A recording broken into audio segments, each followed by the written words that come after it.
This is a special video, one of my coach athlete members videos, and it's all about takeoff angles and the long jump. Okay, in this coach athlete video I'm going to follow up on the information that I provided on the Germans' research into long jump distance as it equates to 100-meter speed, and in particular follow up on the thoughts that they provided on takeoff angles and landing depth.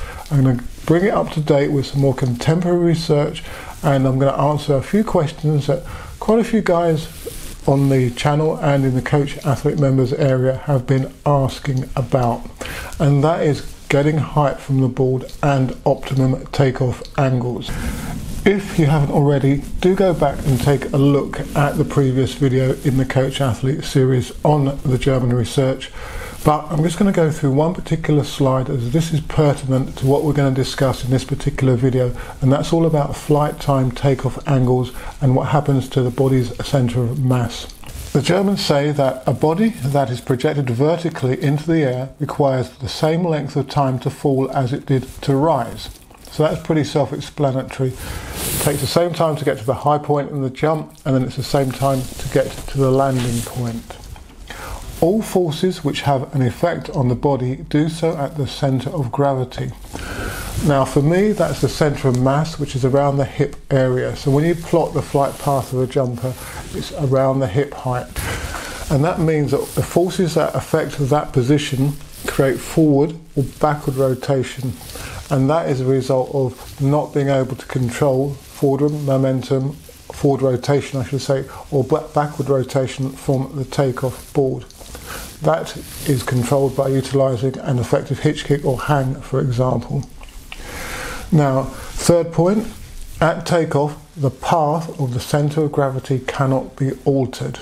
Again, pretty self-explanatory, and that's the jump parabola. And I'll put up another slide which shows you what I'm talking about in regard to that. So now let's move on to the more contemporary research. Okay, I'm going to reference this slide now, understanding takeoff angles. Now, we will often see figures relating to takeoff angles when we look at research, for example, that produced by World Athletics. World Athletics defines takeoff angles as the angle of the athlete's centre of mass at takeoff from the board relative to the horizontal. As I found out subsequently, that's very difficult to measure without high-tech equipment. Now, generally, long jump angles are pretty shallow and are usually within the 16 to 24 degree angle range.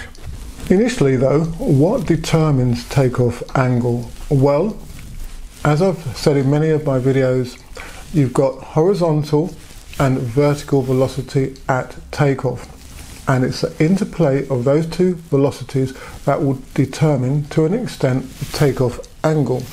To that must be coupled the way the athlete takes off and the way they present themselves over the last three steps. Positioning on the penultimate step and moving quickly into the takeoff will transfer horizontal velocity into the jump more optimally than blocking on the penultimate and reaching into the takeoff. If you do that, or the jumper does that, the likelihood is that they will block on the board and go up vertically and not have so much horizontal velocity. Another factor which affects takeoff angle is the intrinsic nature of the athlete, the long jumper themselves, whether they're more elastic, speed orientated, strength orientated, and so on.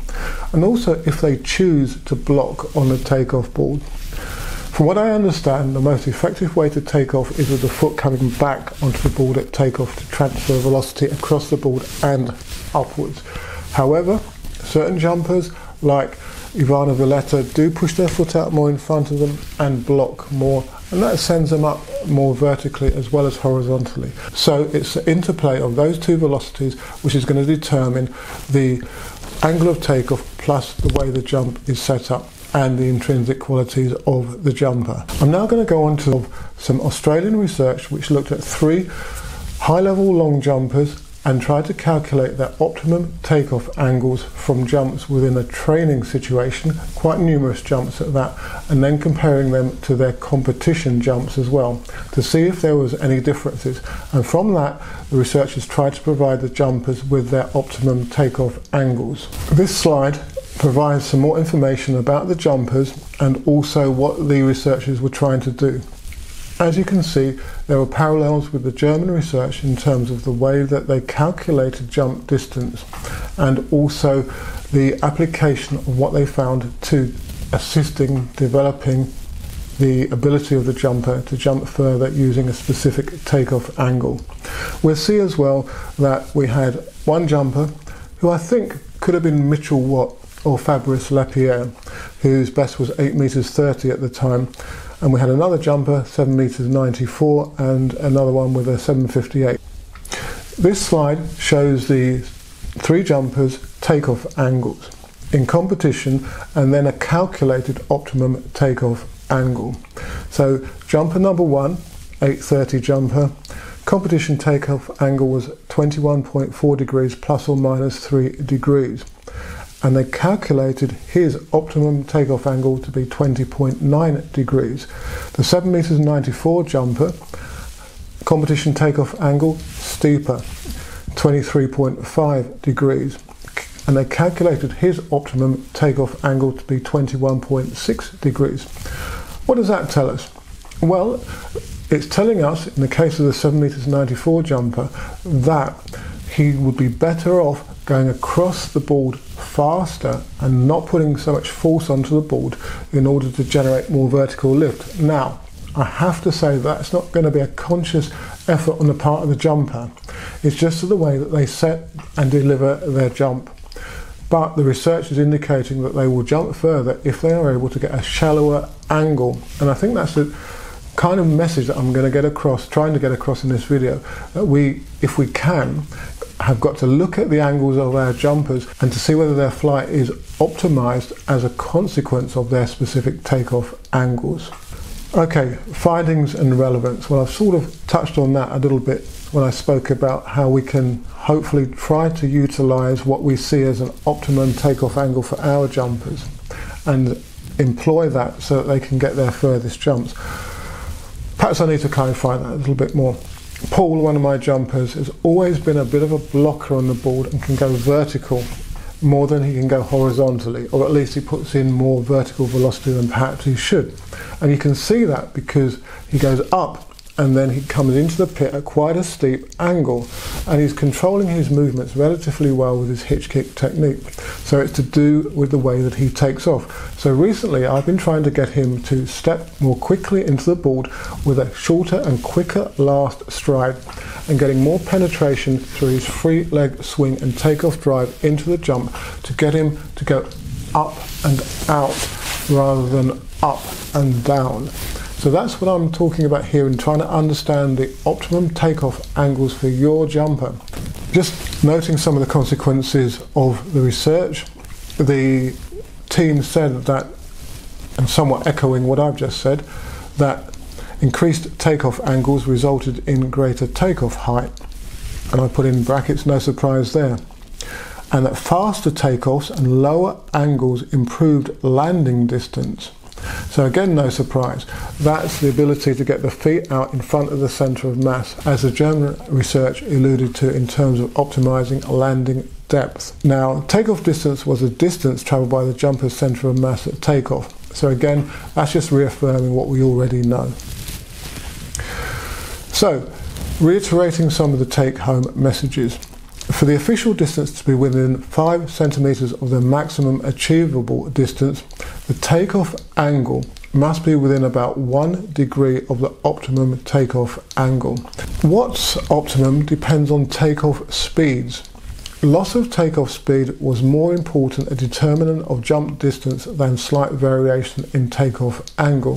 So, emphasize speed into the board over trying to achieve specific takeoff angles. So that's what's being said there. However, I think we should try to do both. Optimize speed into the board and get the most effective angle of takeoff for our particular jumpers. Athlete 1's variations, that's the 830 jumper, between competition and researched optimum angles created an 18 centimetre difference in potential between the two takeoff angles, whereas speed variations indicated a 54 centimetre potential increase in distance. So again, I suppose the researchers are suggesting that speed is more important. And I guess if you take that example there, 54 centimetres is a huge improvement with an adjustment in takeoff angle. So my take on this continued.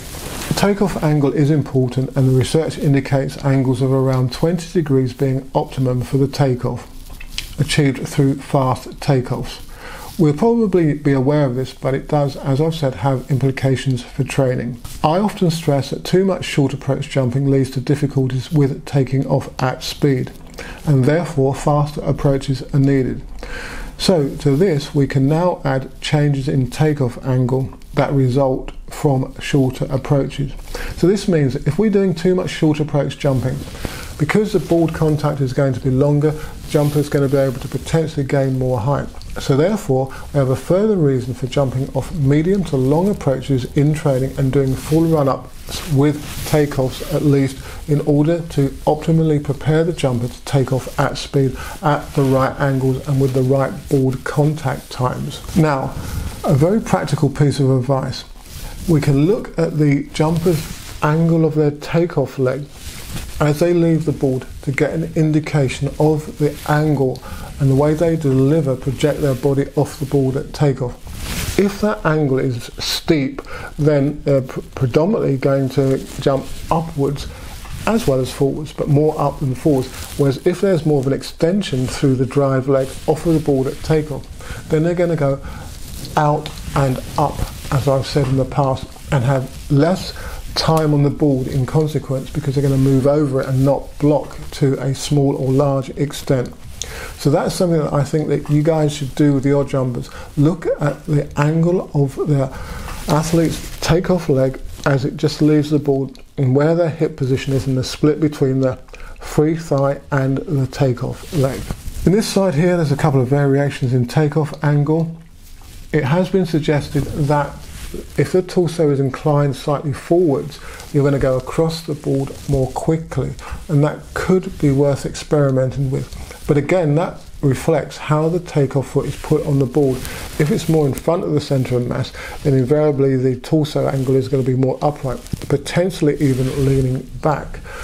So if you're coming in fast, I would say you want a pretty neutral takeoff position in the terms of the torso, but potentially allowing the torso to incline slightly forwards to pull the body over the takeoff quicker. This is what I've said, finally. You have to work out what works best for your jumpers, given that we seem to be working around a 20-degree optimum takeoff angle. Within that, we need to consider the takeoff setup, what happens on the previous 3 steps. We also need to ensure that we are using longish run-ups in training with jumps and optimizing takeoff setup and takeoff power, which I'll cover in another video. And we need to consider the swing leg position and the takeoff legs position at the board in able to help with our assessment of takeoff angles. Well, I hope the information that I provided in this video will help you better understand how to coach the takeoff and what angles are relevant to the, or optimum I should say, for the long jump. If you've got any specific questions on the subject matter of this particular video, or indeed any more of my coach athlete ones, then do leave a comment in the section below. If you'd like to watch more of this type of detailed, more in-depth content, then do consider becoming a Coach Athlete channel member. Head over to the channel's homepage, click on the members button and see the Coach Athlete membership offer.